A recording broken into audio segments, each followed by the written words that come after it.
আপনারা অনেকেই জানতে চেয়েছেন যে কোষ্ঠকাঠিন্য কিভাবে দূর করবে। এটা খুবই সহজ একটা বিষয়। আসলে ফাইবার রিচ যে খাবার, খুব বেশি ফাইবার রয়েছে, এই খাবারগুলো খেলে পর্যাপ্ত পানি পান করলে আশা করা যায় কোষ্ঠকাঠিন্য থাকবে না। ফাইবার রিচ খাবারগুলোর মধ্যে এক নম্বরে রয়েছে মিষ্টি আলু, লাল চালের ভাত, হ্যাঁ, লাল আটা, এটাও খেতে পারেন আপনারা। এবং যে খাবারগুলো স্পেশালি বেশি পিচ্ছিল, যেমন হচ্ছে ঢেঁড়স, পেঁপে, হ্যাঁ, আর শাক, এই খাবারগুলো আমরা পর্যাপ্ত খাওয়ার চেষ্টা করবো। এবং খাবারগুলো রাসূলুল্লাহ সাল্লাল্লাহু আলাইহি ওয়াসাল্লাম যেভাবে খেতেন, অনেকক্ষণ চিবিয়ে খেতেন, চিবিয়ে নরম করে, যতটা পারেন আপনি চিবিয়ে নরম করে এরপরে গিলার চেষ্টা করবেন।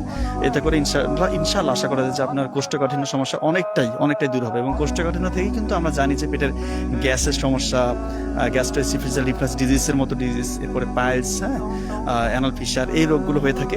এবং পেটের যাবতীয় সমস্যা যদি আপনি দূর করতে চান, আপনার টয়লেটটা ক্লিয়ার রাখতে হবে, এই বিষয়টা ইনশিওর করবেন। তো এই খাবারগুলো খেলে রাতের ঘুমটা, নাবিল ভাই বলেছে, এটা আসলে রাতের ঘুম এটা এতটা জরুরি। এবং আগে আগে আগে ঘুমালে এতে কিন্তু আমাদের ব্রেইনটা যেমন